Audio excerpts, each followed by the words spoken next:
Hello বন্ধুরা, আমি Suparna. Welcome back to my channel. তো আমি তো তোমাদের সঙ্গে প্রতিদিন শেয়ার করে থাকি আমার এই চ্যানেলে আমার ডেইলি লাইফস্টাইল ব্লগ। তো আজকে আমি তোমাদের সঙ্গে একটা ডিফারেন্ট ভিডিও নিয়ে চলে এসেছি। তো আজকে আমি এই সুন্দর মেকআপ লুকটা ক্রিয়েট করেছি, কারণ হোলি তো চলে এসেছে। সে কারণে হোলি স্পেশাল একটা মেকআপ লুক আমি ক্রিয়েট করেছি তোমাদের সঙ্গে।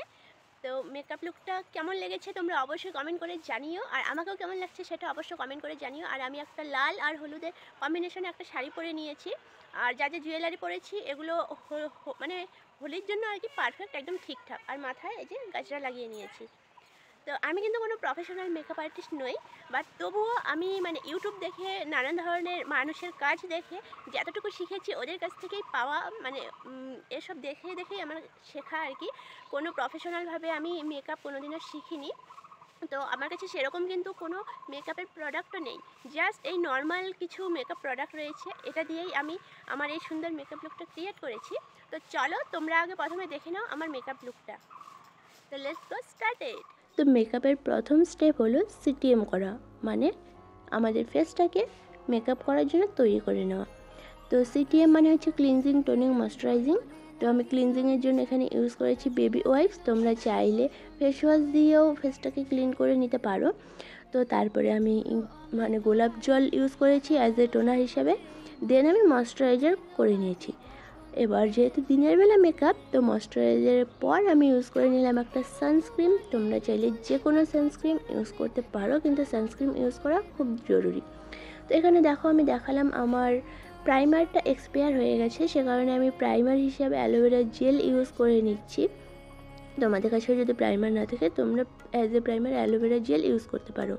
তো দেখো আমার থ্রেডিং করা নেই, তাই আমি ভুরুর উপরেটা একটু মানে কেটে নিলাম, আর আইব্রোটা সবার প্রথমে আমি সেট করে নিলাম। তো এবার দেখো আমি এখানে করছি কনসিলার লাগাচ্ছি। তো মানে যেটা আর কি পিগমেন্টেশন ওই জায়গাগুলো কনসিলার লাগাচ্ছি। তো কনসিলার লাগানোর পর এবার চলে গেলাম আমি ফাউন্ডেশনে। এটা ফিটমি ফাউন্ডেশন, আর এটা আমার শেডেই। আর ফাউন্ডেশনের পর আমি এবার ইউজ করে নিচ্ছি লুজ পাউডার। তোমরা চাইলে যে কোনো লুজ পাউডার বলে যে পাউডার ইউজ করতে পারো। তো যাই হোক, আমার ফেসের কাজ মোটামুটি শেষ। এবার আমি চলে আসলাম আই মেকআপে।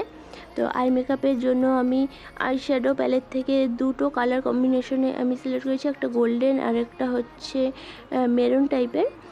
দেন আমি আমার আইলাইনারও শেষ হয়ে গেছে, ঠিক আছে, মানে আমি এরকম মেকআপ করতে বসেছি আইলাইনার শেষ, মানে আইলাইনারটা শুকিয়ে গেছে। তো ওটা দিয়ে ভালো হয় না, তো আমি কাজল দিয়ে আইলাইনার পরে নিলাম। দেন আমি লিপস্টিক পরে নিলাম একটা, আর দেখো মার একটা কত বড় টিপ লাগিয়ে নিয়েছি। এবার যা যা জুয়েলারি, সেই জুয়েলারিগুলো সব পরে নিচ্ছি। দেখো আমি কিন্তু একদম সিম্পল মেকআপ লুক একটা ক্রিয়েট করেছি। আমার দেখতে পেরেছো কত জিনিস নেই, তারপরেও আমি সেই জিনিসগুলোকে অল্টারনেটিভ করে সেটার জায়গায় অন্য জিনিস ইউজ করেও কিন্তু আমি মেকআপ লুকটা ক্রিয়েট করেছি। তো তোমরা চাইলে যে একদম পারফেক্ট মেকআপের জিনিসেরই প্রয়োজন মেকআপ করার জন্য, এটার কোনো কথা নেই, কিন্তু যে কোনো জিনিস দিয়ে তোমরা মেকআপ লুক ক্রিয়েট করতে পারো। আই হোপ বন্ধুরা তোমরা দেখে নিয়েছো আমার মেকআপ লুকটা। তো কেমন লেগেছে তোমাদের অবশ্যই কমেন্ট করে জানাতে ভুলো না। আর আমি কিন্তু বারবার একটা কথা বলছি, আমি কারো কাছ থেকে না মেকআপ শেখা, না আমার কোনো প্রফেশনাল মেকআপের জিনিস আছে। যতটুকু আছে জাস্ট নর্মাল, এর থেকে আরও অনেক বেশি মানে লোকের কাছে এমনি থাকে। আর আমার কাছে তো এটা কোনো কিছু নেই, এগুলোকে মেকআপের জিনিস বলাই যায় না। কিছু কিছু জিনিস দেখতে পারলে তোমরা ওগুলো এক্সপায়ার হয়ে গেছে, কারণ আমি কিনে রেখেছি আর মানে শ্যুট করাই হচ্ছে না। এর আগে আমি একটা বিউটি চ্যানেল ছিল, মানে আমার একটা, তো সেই চ্যানেলে আমি ঠিকঠাক মানে ব্যস্ত থাকার কারণে ঠিকঠাক মতো ভিডিও আপলোড করতে না পারি, সেই চ্যানেলটা আমি স্টপ করে দিয়েছি। এখন ব্লগ চ্যানেল আর কি খুলেছি। তো আমি তোমাদের সঙ্গে যতটুকু মেকআপ আর কি যাই বলো, যা কিছু মানে তোমাদের সঙ্গে শেয়ার করতে চাই, তো সেটা আমি তোমাদের এই চ্যানেলের মাধ্যমেই শেয়ার করে দেবো। কারণ আমি সেরকম মানে আলাদা চ্যানেল খুলে ওটাকে চালানোর মতো সময় আমার হয়ে উঠছে না, সে কারণে। আর চারপাশে শুনতে পাচ্ছ ঝিঝি পোকার ডাক, তার মধ্যে গাছে দেখতে পাচ্ছ আমের মুকুল একদম ভরে গেছে, মানে বসন্তকাল জাস্ট জমে গেছে। তো আজকের মতো ভিডিওতে এতটুকুই। ভিডিওটি কেমন লাগলো অবশ্যই কমেন্ট করে জানাতে একদম ভুলবে না। ভালো লাগলে তো অবশ্যই একটি লাইক করবে, আর আমার চ্যানেলে যদি তোমরা নতুন হয়ে থাকো তাহলে অবশ্যই চ্যানেলটিকে সাবস্ক্রাইব করে আমার পাশে থাকবে। তো টাটা, সবাই ভালো থাকবে, সেফ থাকবে, সুস্থ থাকবে। ফিরে আসছি নেক্সট ডেতে নেক্সট ইন্টারেস্টিং ব্লগের সঙ্গে। আর তোমরা যদি আমাকে সাপোর্ট করো, ভালোবাসা দাও, তাহলে আমি চেষ্টা করবো আগামী দিনে আরও এরকম নতুন নতুন অন্য ধরনের অন্য টপিকের উপর ভিডিও নিয়ে আসার জন্য। তো আজকের মতো টাটা।